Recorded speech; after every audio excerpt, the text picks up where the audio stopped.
ज्या समाजातून मी निघून येते, फायनान्शियली क्लासमधून समजा किंवा समाजातून खूपच लो, माझे आई वडील भाजी विकत असल्यामुळे मग एवढ्या गरिबीतून येऊन तर माझं आहे की ही सिच्युएशन्स मला चेंज करायची आहे.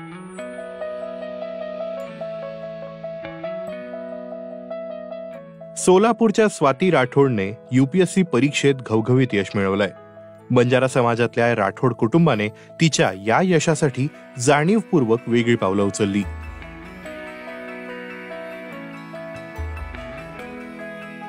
मी सुरुवात 10वीच्या नंतरच केली, कारण की तिथं जेव्हा करिअर गायडन्सचा एक सेमिनार होता तिथे मला कळालं की जिल्हाधिकारीचा आहे, म्हणजे हा पोस्ट असतो आणि ह्याची पोझिशन असते आणि आपल्याला म्हणजे काय काय त्यातून आपल्याला बदल घडवून आणता येतील समाजामध्ये. ते कळाल्यानंतर मग माझ्या मनामध्ये तेच होते की मला आता IAS पद घ्यायचं आहे आणि मला या पोझिशनला पोहोचायचं की ज्या समाजातून मी निघून येते, फायनान्शियली क्लासमधून समजा किंवा समाजातून खूपच लो, माझे आई वडील भाजी विकत असल्यामुळे मग एवढ्या गरिबीतून येऊन तर माझं आहे की ही सिच्युएशन्स मला चेंज करायची आहे.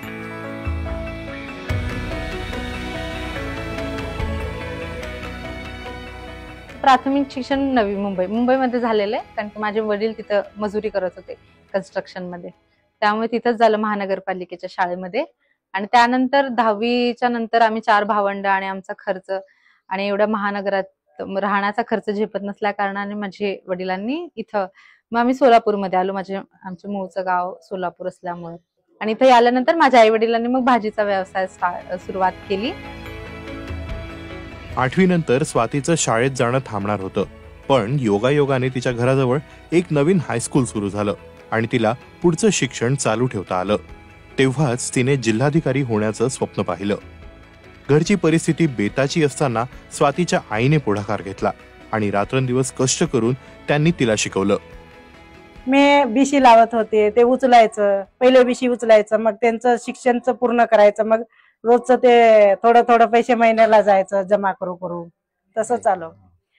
थोडं अंगावरचा दागिना असं घाम ठेवायचं, पैसे नाही पुरल्यावर असं करून लोकांकडून घ्यायचं उधार इकडून तिकडून, त्यांचं भागवले. तसं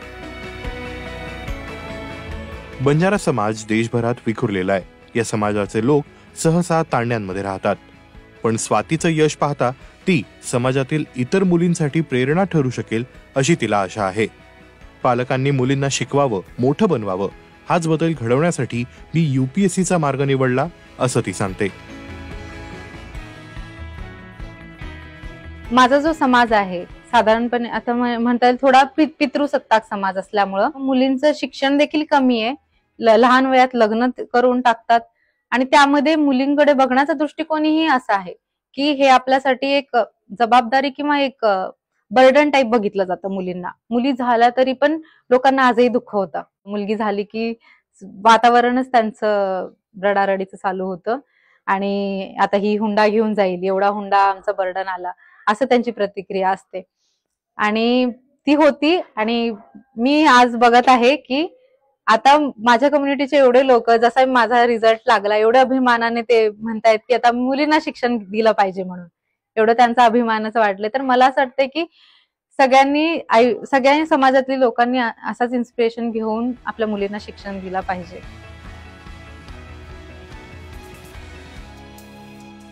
स्वातीने UPSC परीक्षा आजवर 5 वेळा दिली होती, पण यश आलं 6व्या प्रयत्नात, जेव्हा ती देशात 492व्या क्रमांकावर आली.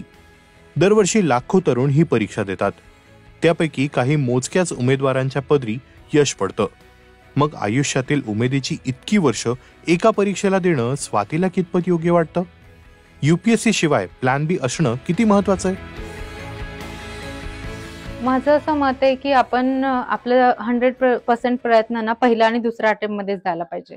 पहिल्या दुसऱ्या अटेम्प्ट मध्येच. काही वेळेस काय होतं, असे 2 प्रकारचे आहेत. जसं मी म्हणेल मला 5वा प्रयत्न लागला कारण की माझी परिस्थिती पण होती, म्हणजे सिच्युएशन समोर कधी कधी येत होते, त्या अडचणी येत असल्यामुळे फायनान्शियल या सगळ्या प्रेशरमध्ये मला यापर्यंत पोहोचलं, कारण की स्टार्टिंगला मला गायडन्स नव्हतं. ते हे मी मान्य करेल. पण दुसऱ्या परिस्थितीत असंही दिसून येतं काही वेळेस की फर्स्ट आहे अटेम्प्ट, आता तरी चला निवांत अभ्यास करा, दुसरा अटेम्प्ट आहे, काही जण असेही करतात. त्यामुळे मला असं वाटतं की आपण तसं स्वतःला पण फसवणूक नाही करायला पाहिजे आणि पहिल्या दुसऱ्या अटेम्प्ट मध्ये 100% आपलं देऊन, आणि होऊ शकतं, आपण जर मेहनत करण्याची तयारी केली की आपलंही होऊ शकतं, तसं माझं मत आहे. आणि तिसऱ्या चौथ्या अटेम्प्ट पर्यंत असं वाटतंय की आपण एक ऑप्शन पण बघायला पाहिजे, फायनान्शियल इंडिपेंडेंट राहण्याचा, स्टेबिलिटी होण्याचा. कारण की जर आपण स्टेबल जर राहिलो ना, तर डोकं पण थोडासा प्रेशर रिलीज होतो आणि आपण अभ्यासही व्यवस्थित करू शकतो साइड बाय साइड.